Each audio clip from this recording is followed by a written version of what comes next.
months ago, I actually really struggled to fit in my school, and I didn't have that many good friends. I felt like a bit of a loser, kind of kept to myself. I had a few people I talked to, but didn't really get along with that well. And I went on holidays, and I went back to my old town, and I saw friends every day of the week. I had an amazing time, awesome experiences.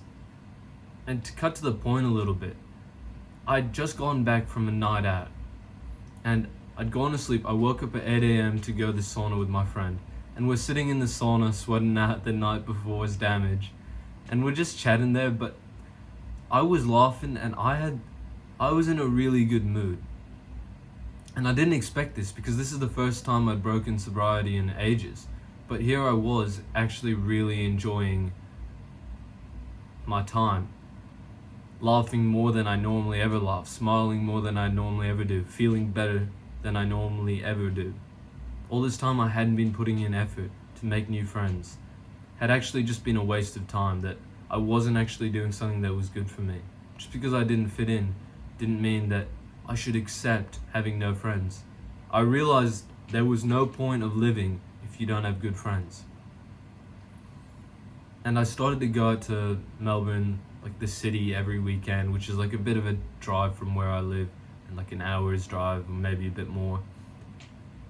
And I started to hang out with some friends there. I started to meet some more people through the gym, just by spending more time there and putting in effort to talk to as many new people as possible, to genuinely work on my social ability, just to get over all that social anxiety, to spend as much time outside the house, to talk to every single person you see. And I put in a lot of effort. And I started getting some things going, and I'm not even gonna lie to you, it actually took some damage on me. I stopped being so strict on my diet. I lost like a lot of discipline. I wasn't sleeping well. I wasn't uploading consistently. You can look on my channel. The point when I stopped uploading consistently is when I'd gotten back from holidays and started to do this. And for a little while, it was really hard to get anything going. It was like a really weird scavenger hunt to like try and pick out a friend to do something with. There wasn't like that many people, but over time, I've started to make some better friends. I was on top of the decks the other week, been going to a couple parties. I've been hanging out with some really amazing people, like genuinely nice people that I'm happy to get to know. And I'm telling you this because I put in this effort, and as somebody who didn't have many friends, who was a bit of a loser, I started to make a lot of good friends. I started to have a really great experience in my social life. And one weird thing that I did is I just wanted to include this little point. Every time I would go out to like a party or something, I just started to put a few more Insta stories, just because I knew that everybody at school would be following my Insta. I just thought it's like a good thing to put on your story. People message you. It's a normal thing. Put things on your story. It starts conversations. And I realized that by me doing this, I didn't even know that this was going to happen. People at my school, the place where I didn't fit in, I started to get way closer and enjoy my time with them way more. Been making like better connections, spending more time with the people around here. I had no idea that just by me going out on the weekends, getting over my social anxieties, starting to try and talk to more people around school as much as I could, putting stuff on my Insta stories would change people's view of me so much. I thought that it was impossible to break that view that they used to have of me. And so in a weird way, I've made some better mates at school as well, from what I've been doing. Now, I still had friends the whole time in school, but they were just fake. This one time this is not even one time, this is pretty much every time I went to eat at the like dining hall. And this one night, I'm just gonna say one night as an example, I got down, and it had been 1 fucking second before they were like, oh, why are you sitting here? Like they're taking the piss out of it. Even though these are the guys that I'd been speaking to pretty much every day, eating with every day. They just take the fucking piss out of me. They'd laugh at me trying to sit next to them. And one of them would drop like subtle hints saying like, oh, don't, like, oh, seats taken, or like, oh, you should probably sit over there. And I just wasn't picking up on the signals that these guys didn't respect me. They didn't want to be around me. I didn't want to, that I shouldn't have been throwing myself at them. And eventually I spoke to somebody about it, and I just realized they're kind of dickheads.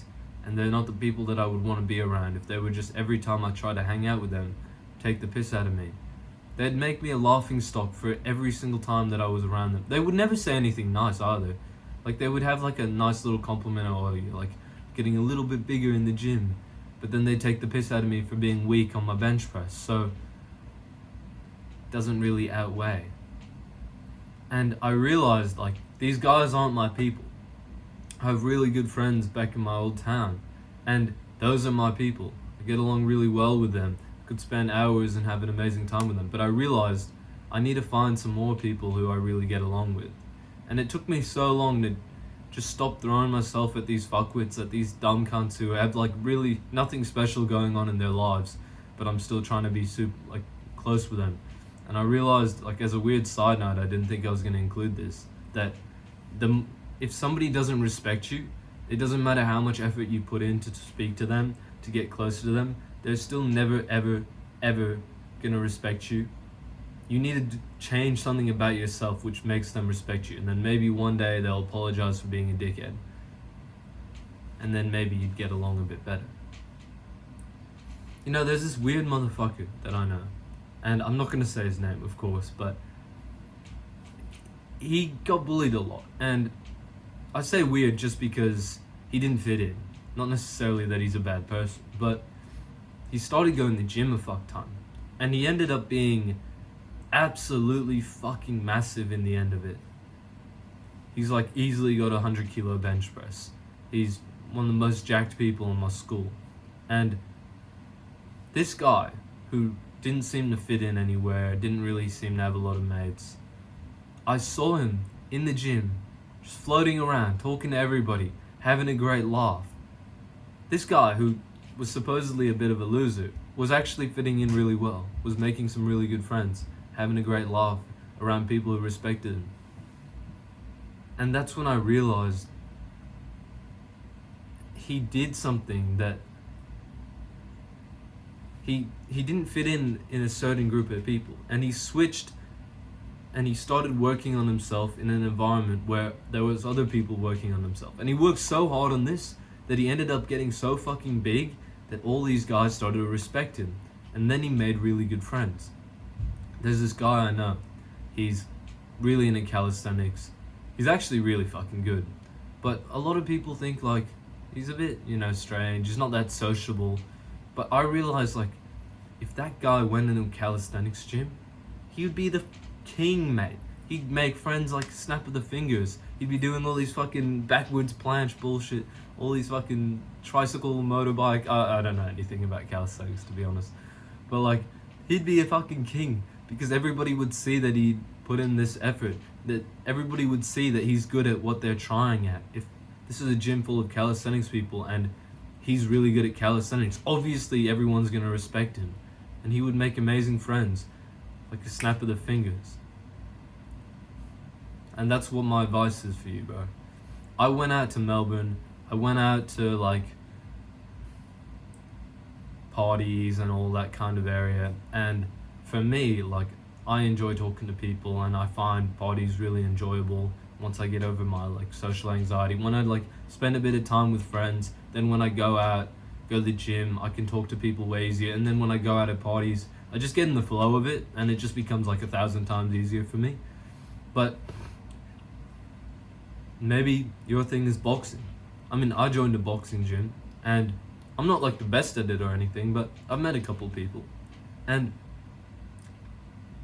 my advice, just like the whole thing, that if you really want to make a difference with watching this video, just sign up to something like Surely.